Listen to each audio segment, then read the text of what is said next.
All right, really excited here. Another great testimonial. This has been another one that's been long overdue. Juan Espinosa, you've probably seen him through our Snapchats or Instagram. I think we threw up your shutout this year on Instagram. That was pretty cool. Yeah, that was awesome. Yeah, that was awesome. So Juan came to us, how many years ago?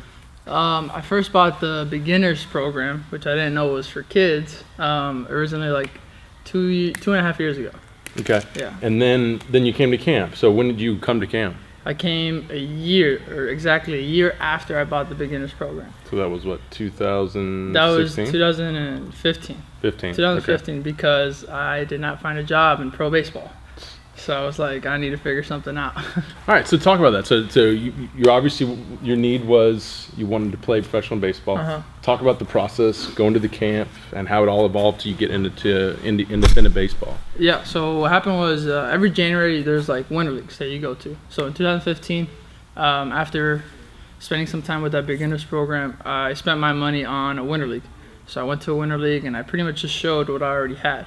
It wasn't good enough.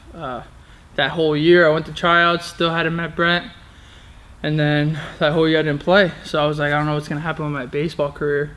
So the following January, I was like, all right, this is it. Like I had to decide whether I wanted to go to another winter league or spend the money on Top Velocity. So I decided to invest the money in myself instead of just putting out the same product that I already had. So that's what I did. I spent about a month and a half here in January. And then that was the year that I finally picked up velo and got a team. Yeah, so I mean, you're kind of advising people you probably should invest in yourself, knowing where you need to be before you go out and showcase or pay to showcase yourself at that point. You know? Exactly. How old were you when that started? How old was I? Yeah. Out of college I was 21, so 22. 22. So it was obviously effective. You went in and you played. This is your second year now at this point, right? I just got done with my second year playing pro ball. Okay, so when you were at camp, let's talk about like numbers. Do you first say your velo? Do you remember any other numbers that we evaluated you on? Well, I showed up to camp and I was expecting to hit at least 86, and I didn't even show that. I showed 85 one time.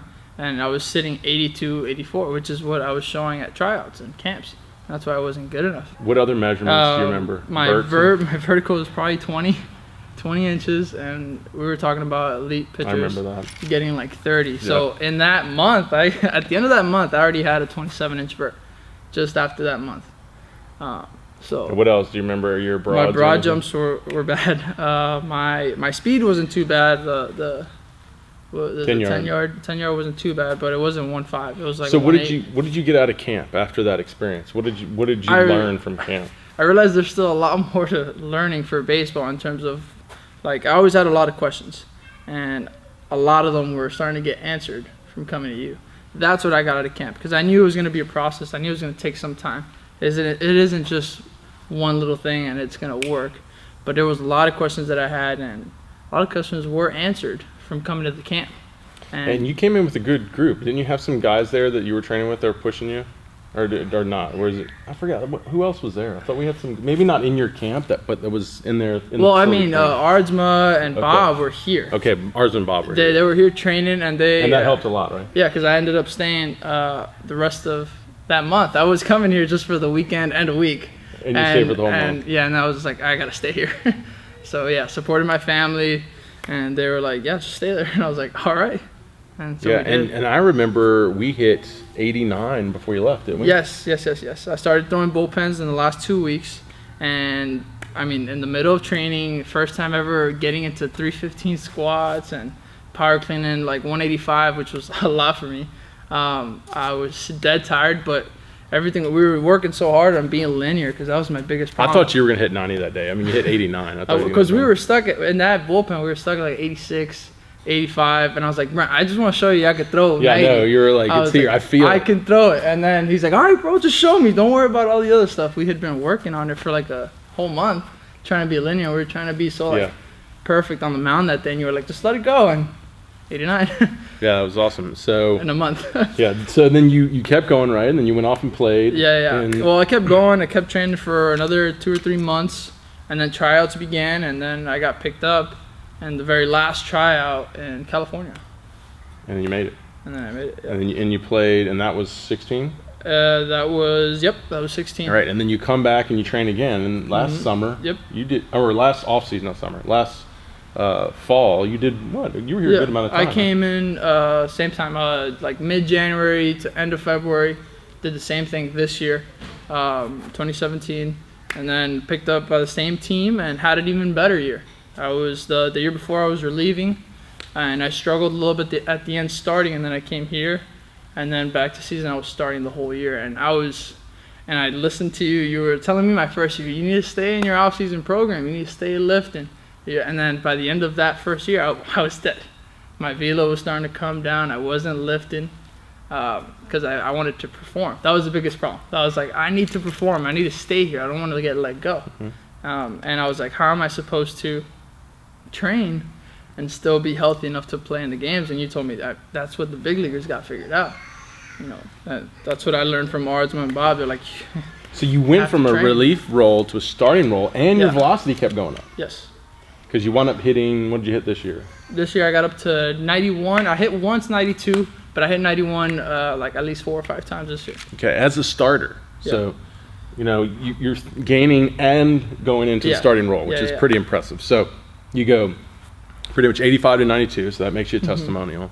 But so talk about it. I mean, it was a long process for you. So talk about kind of those initial gains to going in as a starter this year, that transition to then making even more gains. Talk about the process and what really was significant for you to make these improvements at 21 to where you're at now.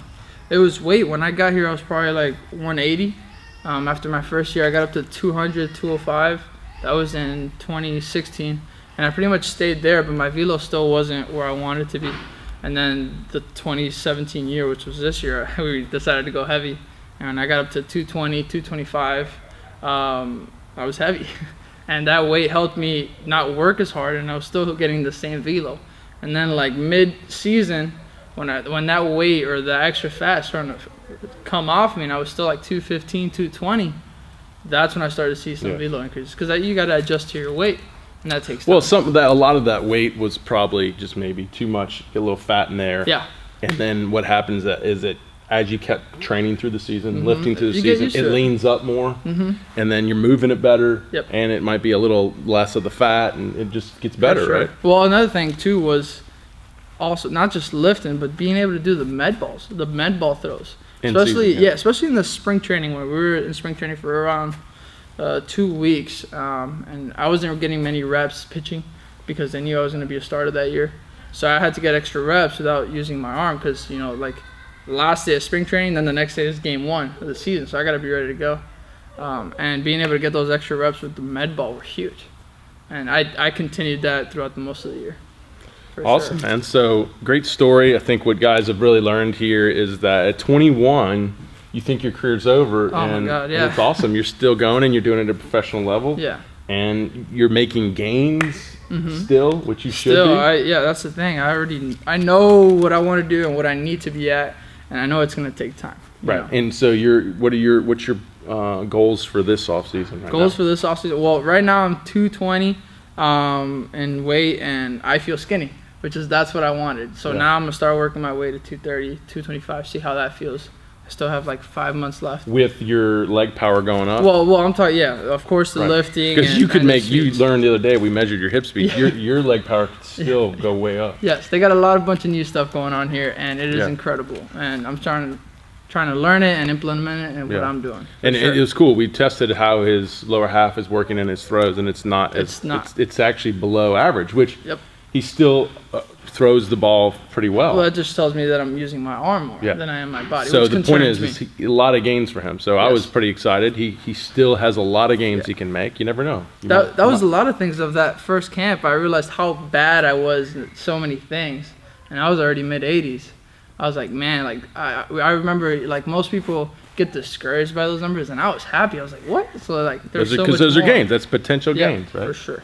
So it's cool even being here and the progress you've made, and you still see a lot of gains that can be made. Absolutely. I do want to say one thing quick for anybody who does buy the program or the entire or come to the camp. Or come to the camp. Yeah.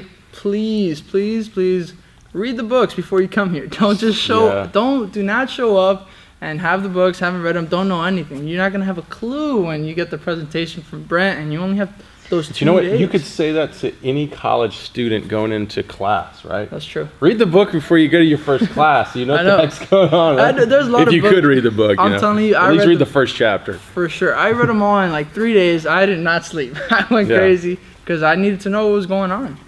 And please do that before you come to the camp.